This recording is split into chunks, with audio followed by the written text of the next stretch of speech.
Saturday edition of Box Seat. I'm Adam McGrath and again joined by Ian Lenton. Afternoon, Ian. Good afternoon, Adam. Great to be here once again. Some small fields for the big race, especially the Newmarket, but all class throughout as well. So I'm looking forward to this card. Yeah, there is nothing too short in terms of price on the day. We have a lot of competitive fields.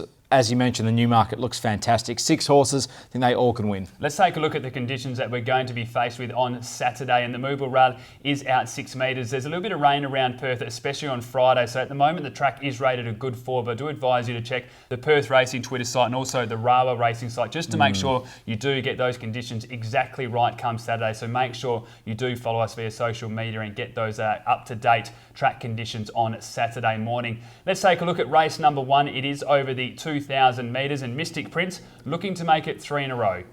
Yeah, look, it was a fantastic effort last start. Has been taking that inside passage through for the last 2 victories.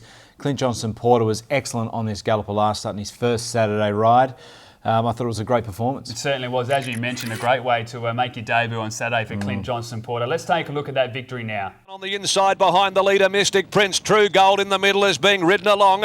Followed further back, Savanarola, Battle Ace. 300 left to go. Doubtable, challenged by Woodsville. Zarance called upon. Mystic Prince gets the rails, run with 200 left to go. Doubtable's in front still from Woodsville. Now Zarance. Zarance on the outside with Mystic Prince still coming through along the fence. A busy finish. Mystic Prince, Zarance, head bobbing go. Give it to Mystic Prince. Yeah, textbook run there by Clint Johnson-Porter in his first Saturday ride. Just a wonderful performance, and it was almost a blueprint of the previous victory for Mystic Prince. Now has drawn barrier 1 again, still at the distance. Just looks hard to beat again, doesn't it? You can also almost see a very similar pattern here, can't you? Just sitting behind the leaders, wait for it to all happen, and then Clint Johnson-Porter will analyse it at the top of the straight. I'm sure Mystic Prince will be there in the end.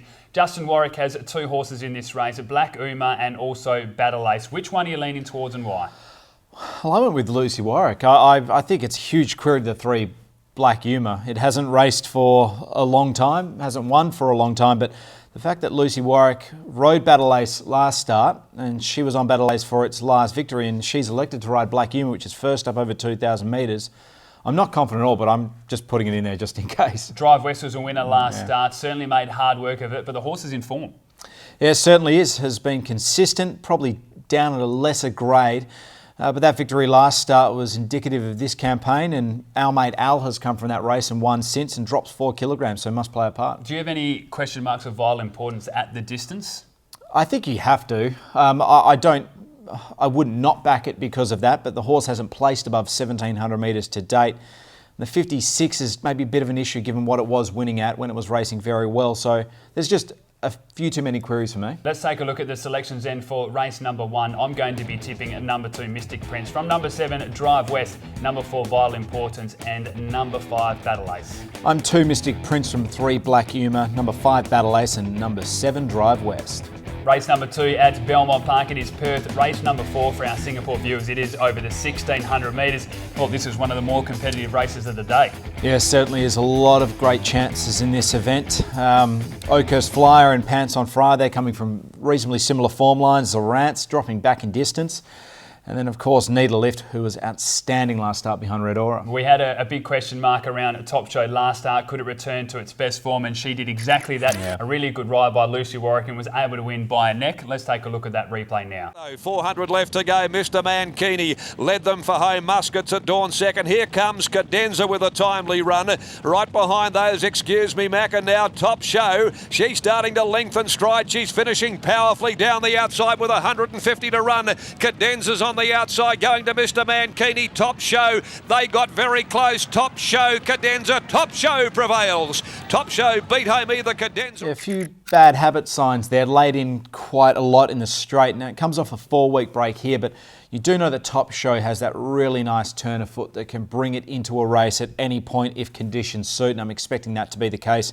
1,600 metres is a decent distance as well, has won at that trip before. Nita Lift was a really good run at Belmont Park last Saturday, was beaten by Red Aura by half a length, but was attacking the line strongly. The 1,600 metre looks ideal, and Emma Stent keeps the ride. Yeah, she is the class horse in this race by some margin, in my opinion. I think she's really well weighted. Great barrier here as well, and has won a 1,600 metre race by about 5 lengths once, or 4 lengths, something remarkable like that. So I'm expecting Needle Lift to take those Red Oil form lines straight into this race and be very hard to beat. Adam Durant, William Pike, 54 kilos, pants on fry. It's a pretty intimidating sight. Yeah, it is. It was a great run last start behind Hazabeel. Really nice finish. But of course, it met Oakhurst Flyer when they were both behind Bayella. Oakhurst Flyer was a lot closer and picks up a half a kilogram on it. So I have to go with Oakhurst Flyer on their head-to-head form lines. Well, let's take a look at the selections then for race number 2. I'm going to be tipping number 6, Arance, to bounce back and dropping down in distance from number 9, Pants on Fryer, number 1, Need a Lift, and number 5, Top Show, 6915. And 1, Need a Lift, very keen. From number 5, Top Show, the 8, Oakhurst Flyer, and number 9, Pants on Fryer.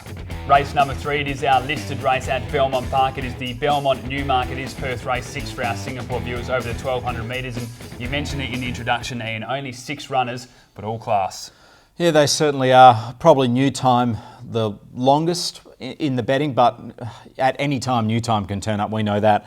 Smoko returns. Now this was one of the most promising sprinters in the straight, and injury has just derailed it in the last year and a half. And of course the gallopers all from the Bolton sprint, well, they all have a very good chance. Well, the winner of that Bolton sprint was Rebel King. It just got cool trade with the final stride. Let's take a look at the victory now. Rock Magic coming to the extreme outside, and they're followed by Rebel King switching back to the rails trading day, but Benito had slipped Settle Strata. Now Cool Trade lets down. It's Cool Trade pouncing upon Benito, Rebel King, Suje, Rock Magic running on and winking a nod behind them. Cool Trade with 100 to go. Rebel King is starting to gun it down. Rebel King, Cool Trade from winking a nod. Cool Trade, Rebel King, bobbing finish, Cool Trade. Yeah, certainly earned his riding fee there, William Pike. Just timed that head to perfection.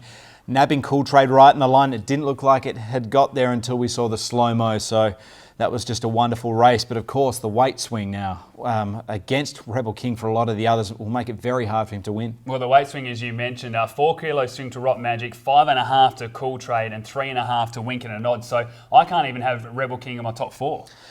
Look, I don't think, even when you say that, I'm sure you don't mean that it can't win. Oh, but it can certainly win. But it's very hard to have this above the other 3, given that Rock Magic was too far back. Cool Trade should have beaten it had the head timing got right, and the 6 Wink and a Nod had no luck in the run. So, yeah, very hard to have above those 3. Yeah, as you said, Rebel King certainly can win, but on the numbers basis, it does look a lot harder for this race. The question mark has to be Smoko, and that is a horse I want you to ask about. We know this horse has issues at times, but Ross Price doesn't normally bring it back to the track unless he's 100% right. And you can look at the first up record to see that. 3 attempts for 2 victories and a second. I still have my concerns, but at its best, it wins. Yeah, look, I think you have to have your concerns because this horse has had 1 run in a year, and that was a 3.5 length defeat to Shining Knight when starting at $1.80 favourite. Now, it's just whether it can do it against these fit horses, because Rock Magic, Rebel King, Cool Trade and Winkin' and Otter are all in great form. So it will have to be on its A game to win, and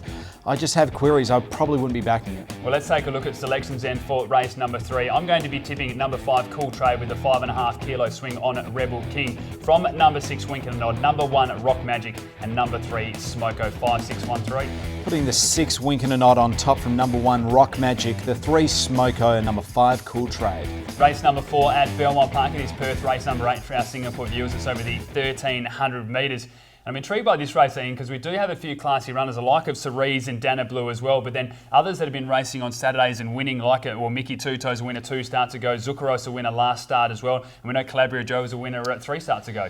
Yeah, this is one of the hardest races of the day for me. I really struggled with this. Couldn't find a definitive line through. Obviously, the most impressive recent winner was the 4 Zuccaros, but the blinkers went on for that start, but it was a perfect ride by Joe as a party, and from a great barrier here, looks like it's willing to replicate the same performance. As you mentioned, a brilliant ride by Joe as a party. Big congratulations to him as well. Wednesday, he did outride his apprentice claim, so he is now a senior jockey, so well done to Joey as a party. Let's take a look at that win now. Pulled away from the fence, Pop Hero quickly capitalised upon that run. Bayella and now letting down Zakiros. Then came Cadenza, She's a Scandal, Castle Retreat, Euro Sun dropped out. Zakiros by the 200, races to the lead over Pop Hero, Bayella. Then came Cadenza, but it's drawing away from them, Zakiros. Zakiros pulling clear for Razapati. Has a look over the right shoulder, sits up and wins it easily. Zakiros 2 lengths, Bayella. Absolutely cruised in on that occasion, Zakiros. Really good performance, and as I mentioned, I'm sure the blinkers going on that occasion helped, but I think that will be offset by the weight, dropping 3 kilograms from a great barrier, should maintain its form. Number 1, Cereza, the Hannon's Handicap winner, of course. It's been an interesting campaign for this horse. It's been racing over the 1,000 and the 1,300, putting in good runs, but it's not a distance you'd normally associate Cereza with. Goes back to the 1,300, which we saw 2 starts ago, and with a 2 kilo claim to Jake Casey, I thought he'd be right into this race. Yeah, look, it makes my top 4, but I've probably been following this a bit too closely, Cerise, because the finishes are just coming too late. It has been attacking the line so well, but when you look at the track record now, 13 starts without a win for a horse that's so much better than that type of record. I just think it might be a bit too far back again. It makes my top 4, but not overly confident can What win. about number 7, Calabria Joe? Lucy Warwick to ride for Justin. Of course, the win 3 starts ago was simply brilliant. Since then, we've just seen a slight drop-off. Still was flying home late to only lose by a length to Wooloobar. But back to the 1,300 metres now. Do you see that as a positive? I'm not too sure. I thought this horse was certainly adept at the 1,000 metres. I think they made a tactical error last start by sitting midfield. He was caught 3 wide without cover, and Wooloobar, which crossed over from the wide barrier, actually was able to sit outside the leader and win the position Calabria Joe should have had. So whether they step up to the 1,300 metres here and lead, I'm just unsure. I don't know where this horse is at. Let's take a look at selections then for race number 4. I'm going to tip number 1, Cerise, from number 7, Calabria Joe, number 8, Grey Enigma, and number 4, Zucros 1784. Yeah, no confidence from me, but 3 Mickey Two Toes from number 7 Calabria Joe, 4 Zucros and number 1 Cerise.